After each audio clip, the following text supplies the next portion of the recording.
Hello, everyone. Welcome to this episode of From Page to Stage. I'm your host, Wendy Corner, and this podcast is for you if you are an entrepreneur. Yes, you heard me right, entrepreneur. Page and stage go together with entrepreneurship because you may not consider yourself an author, but you might have a business book out, like the gentleman we're about to interview. You may have a chapter in a book. You may have a blog, but I can guarantee you'll be on socials, aren't you? What's that if it's not published work? That's the page bit. What about the stage? Well, again, you're an entrepreneur. You go to networking meetings, don't you? That's a stage. Do you have one-on-one conversations with people? That's a stage. If you can do that, you can get on a podcast. Just saying. Then there's also things like the virtual summits. And then you've got the big stages with a microphone in hand. And if that at the moment feels like a step too far, it doesn't have to be your first step. Okay, welcome. You're in the right place. Now, I alluded to this just now. I am so excited to introduce to you Dave Clare. Dave is a phenomenal fella. He's got his book out this very week. And it's all about that hot topic of AI. There we go. But look at what the name of the title was. HumAIn. How are we putting in the AI and the human bit together? I'm excited. I've got it. I'm going my way through it at the moment, and it is so good. So I'll shut up. Dave, tell us a bit more about yourself. How did you get to where you are now? It's a long, sordid story, Wendy. It's actually it's more. It's always fascinating for me because it was more a journey of default and circumstance.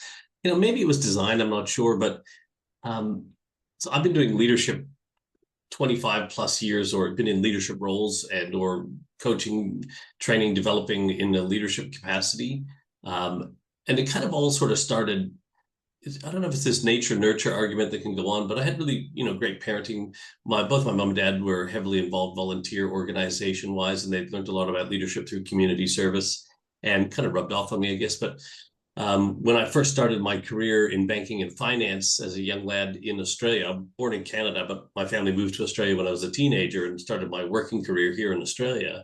I went into banking and finance, and I was excelled with people. Like I'm just a people person. And I became number one teller, so I was looking after all the tellers in the bank. Then the supervisor was sick, so I became the acting supervisor, and then put me in charge of customer service. And and so I just got bigger teams. And then when things changed in the bank, I became one of the first customer service center managers. And then I took a sideways step to take on a brand new. There was like when the call center technologies were all coming out, and I could start with a smaller team, but then I worked with them to build it up to a much bigger, from 10 people to 75 people.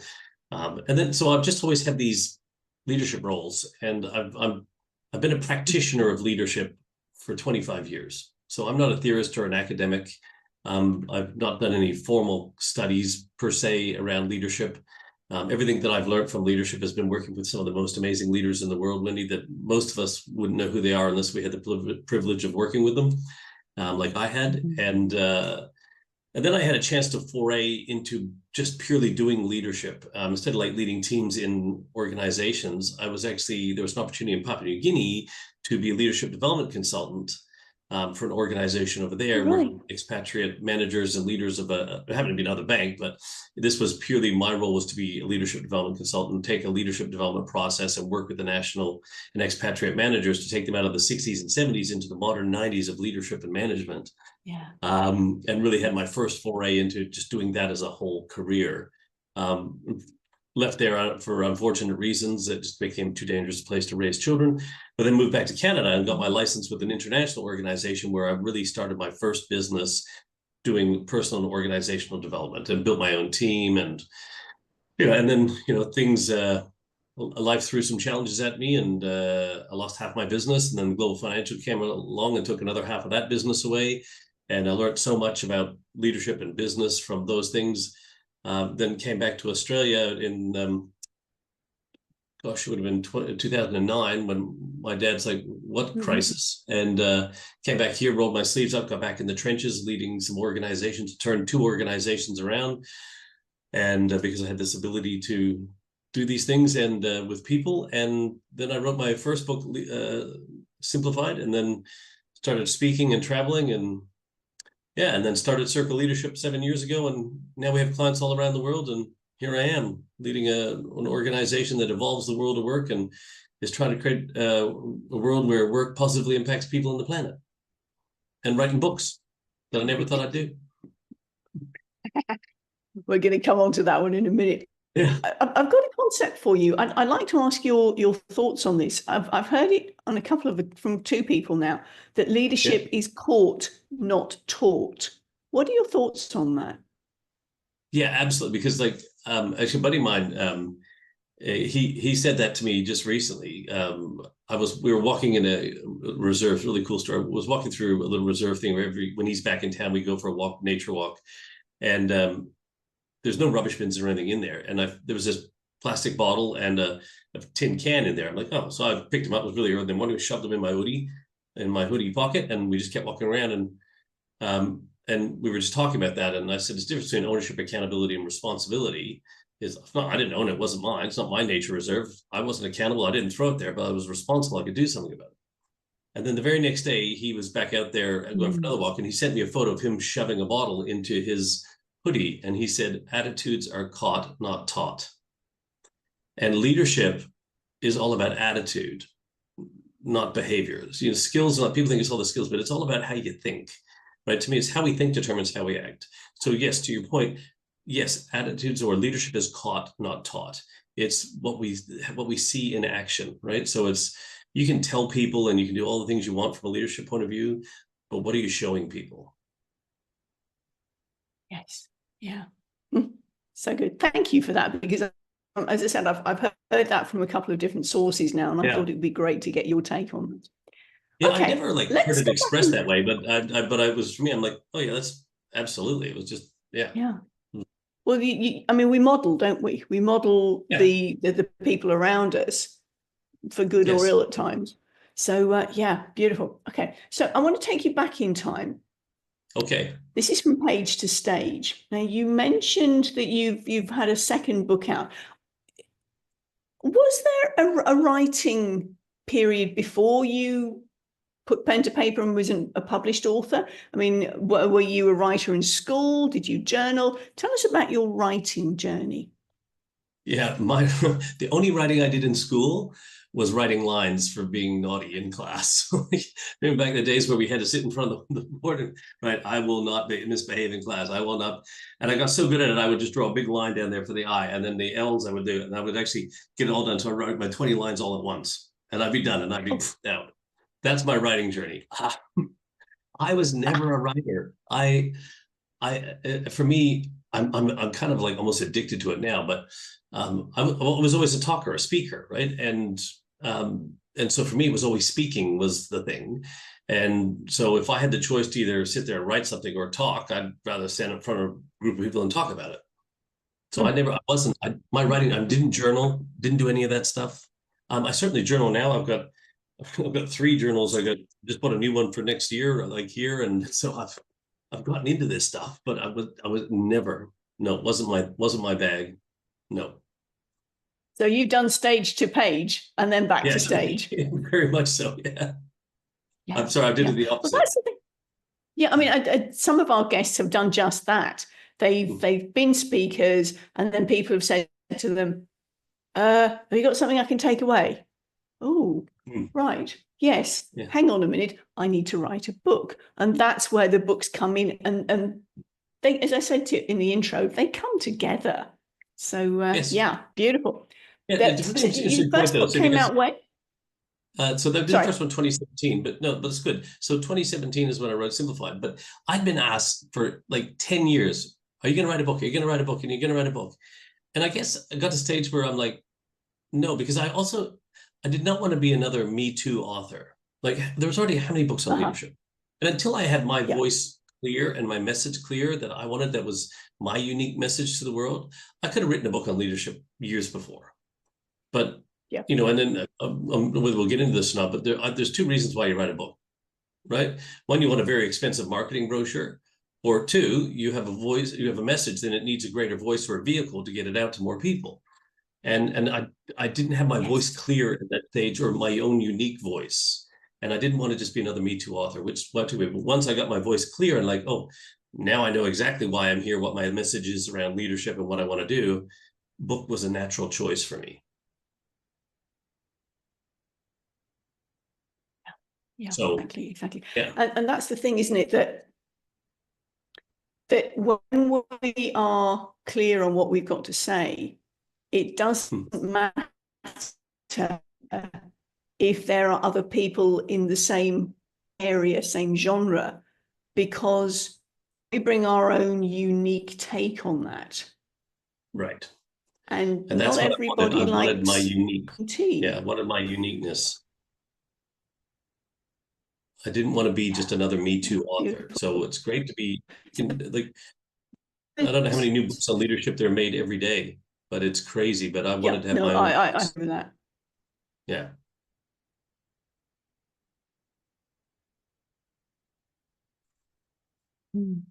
So that came out in 2017. 2017, right? Cool. Yeah. Okay. Yeah, and then I started Circle Leadership right after that. But tell us. Okay, so that was on the back of that book. Yeah, well, once I did, because I realized like I needed a book to get my message out there, like so I could get one to many, and then I realized just having nobody ever lost 20 pounds from reading a book on weight loss. You have to do the work. So I thought, okay, well, I need to be able to get out there and help people do this as well. And I realized I wouldn't be able to reach the amount of people that the book would, so I needed to start an organization that could help and bring a whole bunch of people in who could help do that. And that's just how, so I needed to organize a group of humans together to help me get this message out there. And therefore I needed an organization. And then I started Circle Leadership as the vehicle so the book was great to get the message out there, but the Circle Leadership was to do the work out there. Sure. And that segues nicely in because you mentioned humans. Yes. Tell us about this new book. HumAIn, yes. Yes. Shameless plugs. Yay. Yeah. Well, so this is, once again, this for me was a unique voice opportunity. Yeah, how many books do you think there are now about AI? How many AI, gurus are there now out there? All of a sudden, AI is out there, and there's all these people who are gurus in AI all of a sudden.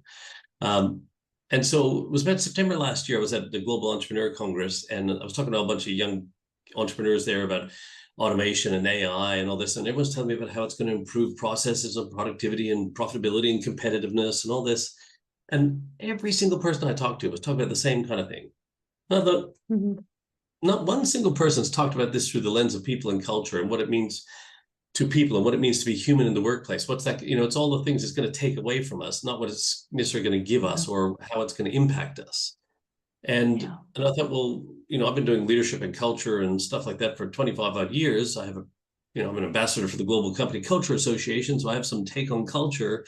And I thought, well, I'm going to write a book about AI through the lens of people and culture then, because nobody else is thinking about it. And that's why there's the AI in human, right? So putting, and how AI is going to make workplaces more human. So I wanted to do it from our, like a people and culture point of view. So that's why I decided to write that book, and that's where it came from. Also because I'm, I could see that there's some people who are afraid of AI and there's some people who are excited about it. And for me, I sit in fascination. So for me, which is, I'm a little bit scared, somewhere between scared and excited. So I call it a healthy fascination. But the best way to deal with fear comes from a lack of understanding, right? So the best way to deal with fear is education. The best way to educate is through entertainment. So I thought, okay, well, I'm going to write a book that will hopefully educate people to reduce the fear and also educate the people who are overhyped about it to bring them back to a little bit of a sense of, sitting in a nice sweetness of fascination, but do it in an entertaining way. And so that's why I wrote the book the way I wrote it. And that's where it all came about. Beautiful. Thank you. Thank you for sharing that. And that got published this very week, didn't it? Yeah. Monday, November 11th was the official launch date. Yes. How exciting. Yes, How exciting. it is very exciting, actually. We've hit number one, actually, in paperbacks in Australia and the UK as of today. And yeah, and Excellent. that's not even all the verified purchase reviews coming. That's just from people purchasing it so far. Yeah. And the Kindle has hit number one and bounced around number one in a couple of different categories as well. You know, and Kindle's nice because it's on sale, but when your paperback is actually starting to hit number one bestseller, that's when people are actually buying the book. And it's I haven't tangible. You can yet, actually so I have hold no on to it. idea. Yeah. Did I'm you just get the excited to get. buzz? Did you get the Sorry? buzz when you opened the box? Oh, yeah. Well, actually, I only had 5 show up in a package, right? So it was only 5 in a pack that came initially. I've got a bunch more coming now. And I didn't even realize I picked them up at my front door. I did a quick video of it. And I like, oh, these packets come. And I didn't even think about, oh, who's been sending me parcels or whatever. And I forgot that the books were coming. And then I saw the Amazon logo on it. And I'm like, oh, that's the books. And I picked like, oh, that. So these are the original first ones. Actually, one of them here I've already written is for my son in Canada. So I've already handwritten my note to give to him. And this is for my other son here. And the other ones that are coming will be for my daughter. And yeah, so yeah. Yeah, but it was exciting. Yeah. I had boxes of Simplified, my first book, arrive, and all that was, you know, because we had a big book launch going. There's like 100 books showed up, and I was sitting on all the boxes. This one was just a little bit smaller, but still just as exciting. Oh Yeah. yeah, Yeah, it was absolutely. just, yeah, it's just it's a for anyone who's never written a book, I think everyone has a book in them. And yeah, I think Hmm. that there's, and some people it takes longer to discover what that book is, but Yeah. I think it's just an amazing experience when you're willing to do that. And even when I wrote this one, this is a nonfiction book, right? So it's a nonfiction book. But what I Hmm. decided to do was like, who's the best storytellers in the world? And I thought like Pixar, right? So I took Pixar's 22 rules of or narrative, like they have a rules of storytelling. They create this narrative arc over Hmm. 22 rules of storytelling. I thought I'm going to take a fiction book narrative and put it to a nonfiction book and see if I can take a hero's journey kind of thing and created all the structure of the book following this. So it takes you up and down and you go, you know, all of a sudden and things are stolen away from us. And then as we come back and like any typical, you know, Pixar type movie. And yeah, and so I wrote the book and chaptered it that way as well. I was thinking, oh, are people going to like it? Ugh. And then I started sending out the endorsements because you have to be prepared, right? You know what this is like. You Oh have to be yeah. prepared to have it put out there, and people go, "That's terrible," right? It's just, Yes. unfortunately, the endorsements that were coming back from some amazing human beings that I've had the privilege of sharing stages with around the world, some very big people in industry, just loved it. So, and they like, this is just a great book, and what a great way to do it. And so, sometimes you got to take a risk. Take a risk to get your message out there and take a risk to do it the way that you want to do it. Because people saying, oh, you shouldn't do it that way, Dave. It's a business book. It should be this size. It should be these things. That's not what I wanted the book to be. So I didn't. Well, that comes back to the Me Too thing, doesn't it? Yeah. Yep. No, you are your own unique voice. That's right. Yeah. I want to be another Me Too author. And especially with this book, and like I said, so for now, and also as a gentle contrarian or a blunt contrarian, as I like to think of myself, I don't give a crap. You know, people tell me, no, the cover's no good, you know, that doesn't make sense to there. And I'm like, I love it. I'm sorry. I'm putting it out there. And that's the way it's going to be. And if it doesn't work, then it doesn't work. It's okay. But that's how I want it to go out. Yes. Yeah. And that's the thing. I mean, the book cover is the first thing that people see. Yeah. And that to me is one of those things that goes, oh, and then you're going to turn it over and read the back cover. That's right. And when we were having a conversation before we actually went online, you said that you have a rule of thumb Yes. for the length of book. Tell us more about that, would you? Yeah. Yeah. So, you know, I'm also writing another book at the moment, which I'd started before this one. And then when I realized this was the one I needed to write right now, pardon the pun, I shelved that one and now I picked that one back up. But all the books Sure. I'm writing at the moment all have to be able to be read or consumed, listened, audibles, whatever, in a domestic flight. So usually anything within 3 hours. So like, you know, not a necessarily little short regional puddle jumper, but a domestic flight within your country, so this takes 2 hours and 36 minutes to read from start to finish. So I want to make sure that you can pick it up at the airport, get on the plane, read it, have an exciting adventure, what I call an AI adventure. And when you land, you've already finished the book. You can put it back in there, or you can highlight it and pass it on to somebody else. Give it to somebody else. Yeah. Yeah. Yeah. And so that's why I wanted to write it, so that all the books I'm writing and going forward will be consumed in a domestic flight. Because like otherwise you're just putting stuff in there. Like the books are just, some books are really like, okay, I get it. Like that's just, yeah. I mean, you've said that already. Repetition. There's a lot of repetition in this book, because spaced repetition is the mother of all skills, so it helps with retention. But you find a lot of books, people just padding and adding stuff in that just, my buddy Aiden, he says, Dave, you add value by removing things that don't.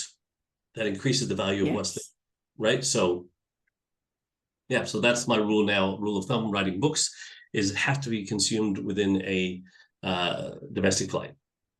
Yeah. Well, I mean, the thing is that we know that in the modern age that our attention span is like a flea on acid.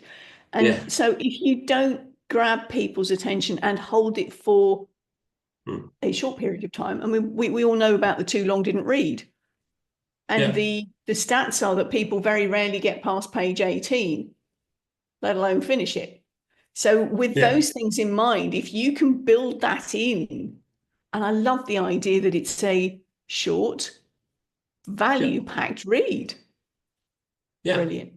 And, once again, from a cover perspective, if you walk through all the business book sections where this will be sitting, and you saw that cover versus all the traditional business books that you see, like, what is that caricature book looking thing doing in this business book section? Because they're all the serious pictures with their authors and their big titles, and nothing against those books. I've got a whole bunch sitting right here on my shelf beside me. But I just figured if that was amongst all of them and you walk past, you go, what is that? Grabbing your attention. Yeah. Because my thoughts were going to cyborgs. Yeah. Well, it's the concept, of course. My thoughts were going to cyborgs. Yeah. So the concept of the book was written based on the blog post that I wrote back in 2019, which is a tale of two futures, right? So it was one dystopian future, one utopian kind of a future, and how we looked at automation and AI before we even had ChatGPT come out. And basically it was, how do we turn our people into superheroes? And how do we leverage technology to turn our people into superheroes, right? Because what did we all want to be when we were growing up?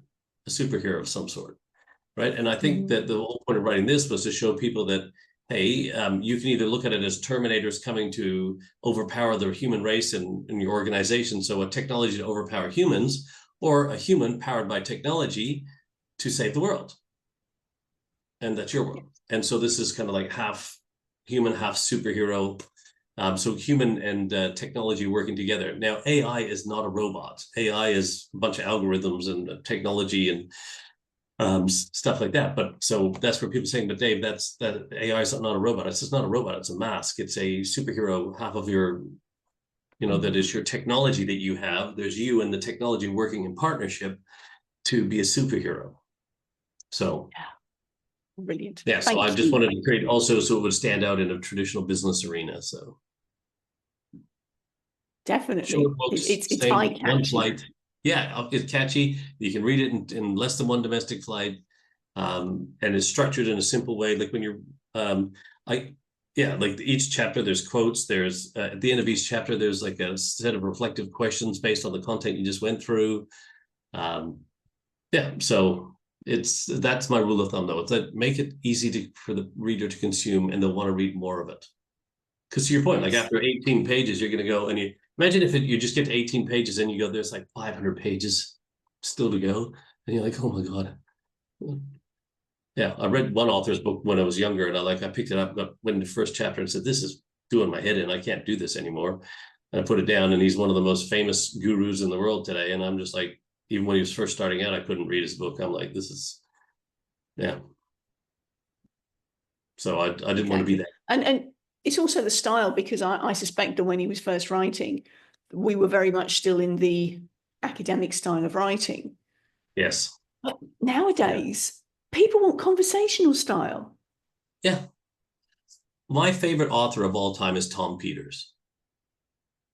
right? And I have his book.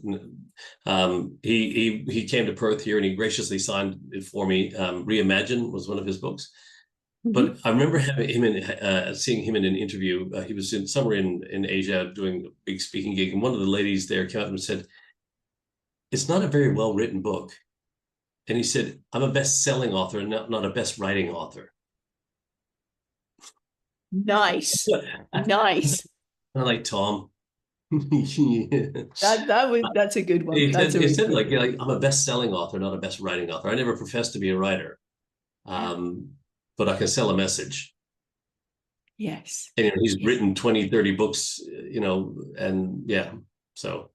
Speaks for And itself, really, one doesn't of it? my, yeah, and when you look at the way his books and the way he writes and the way he speaks, when you read his book and you see him speak, Tom wrote that book. And that's the other thing for me when I was, if you read Simplified, you read this, you'll know that I wrote this.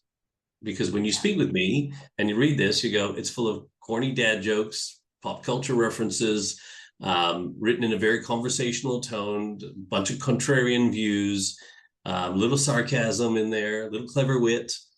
Yeah. And you're showing then that it wasn't written by AI, because that's the other challenge at the moment. A lot of people are putting out writing a book in a weekend because all they've done is go through ChatGPT and there's the book. Yeah. I did use AI to help me write the book, though. I'm not going to lie about that. Yeah, this is a book that's written by a human on how AI is going to make workplaces more human. And I've actually put in there at the very end what I asked the AI. I used Claude, and I asked it what it thought about the partnership that we work through together. And so I've got here last word from my AI helpers. And actually, I asked them what they thought about the way we did the book together. And it gave me its response. And I said, I couldn't have done this without your help. And it gave me its response, and I put its response into the book. Oh, so, lovely. I haven't got that far yet. That's the thing. I won't spoil what it said, but it's in there. Go on. No, I'm not going to spoil what it said, so I'll let you read it when you get fair enough. Yeah. Thank you. Spoiler alert. The point is, though, isn't it, that we can use things like ChatGPT or various other platforms to help us.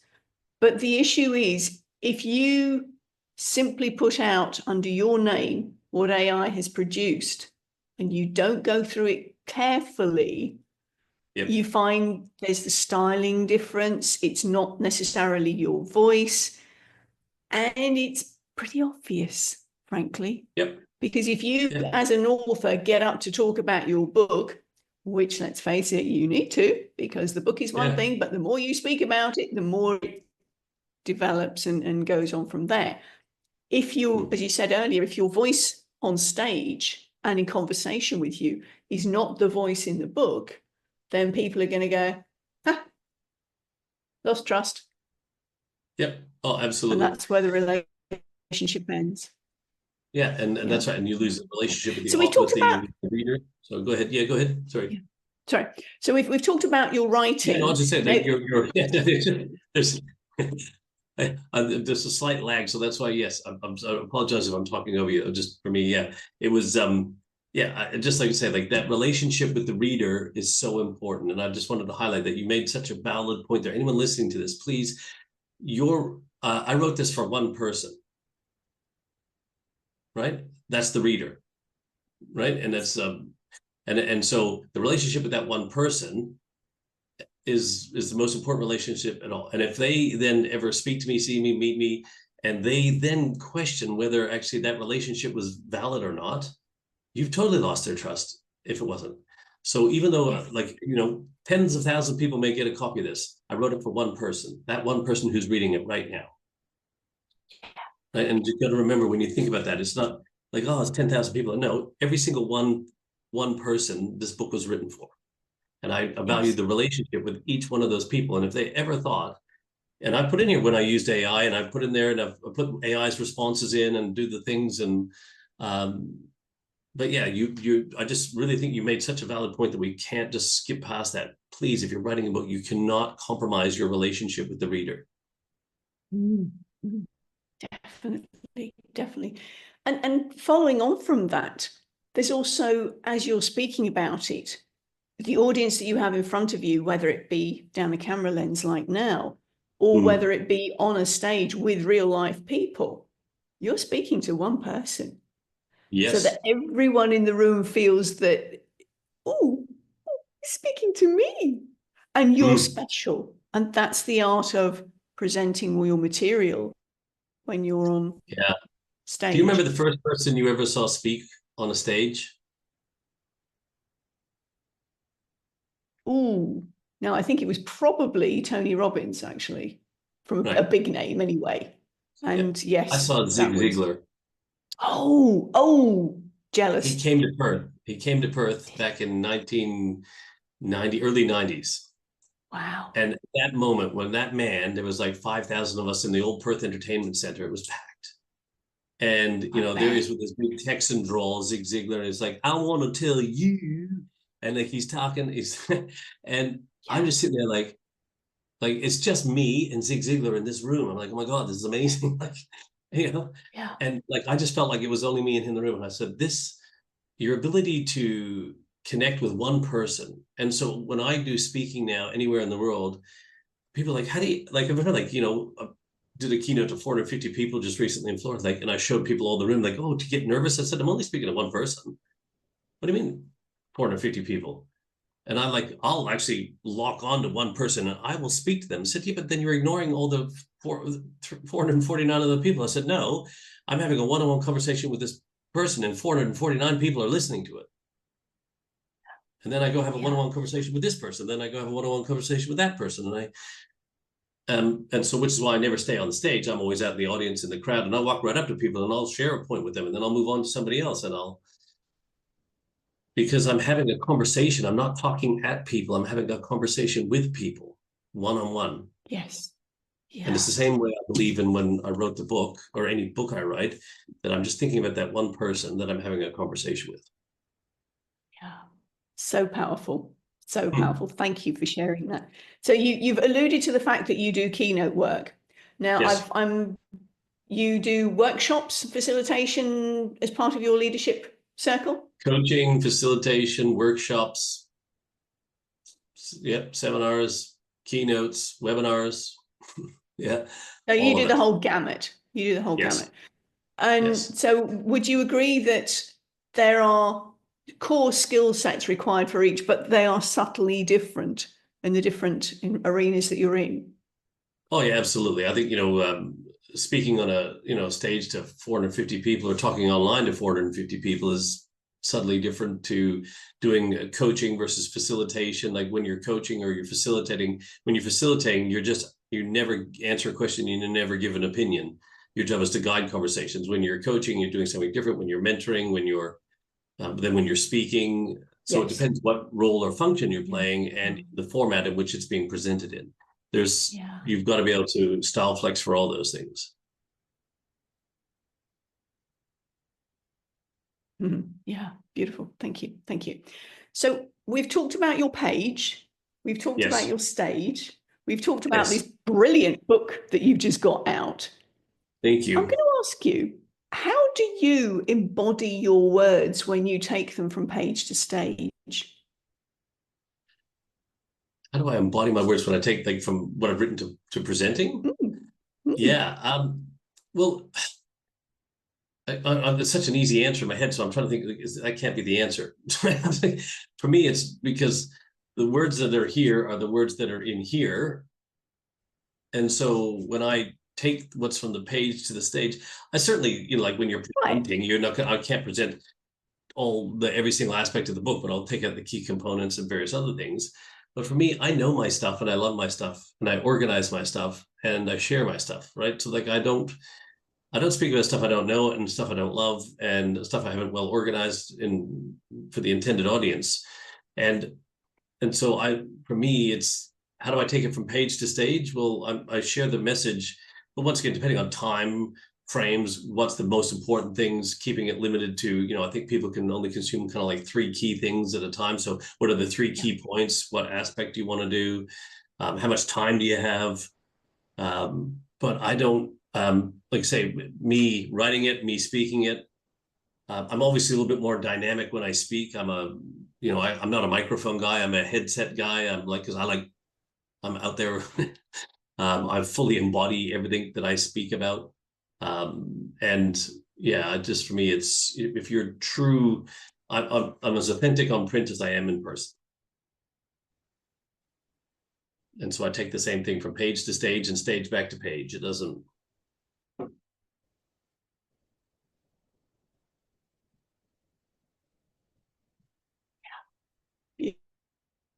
Beautiful. Okay.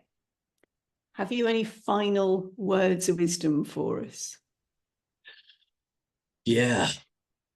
Anyone who wants to go from page to stage, what I love is what you said at the very beginning, and I want to remind people of this. You've said so many powerful and insightful things just in your intro and the little comments that you've made. I appreciate this is for me to share stuff about me, but there's so many little nuggets that you're sharing, and that I think I don't know who said it, but it's everyone. The world's a stage, right? All the world's a stage.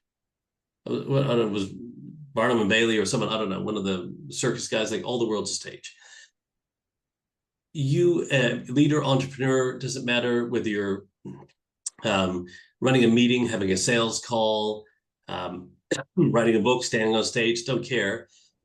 You're always either, everything's a stage, right? So if you're trying to work with a client, you're presenting so the work that you're doing in this world and helping people with that, their ability to put their message together and clear.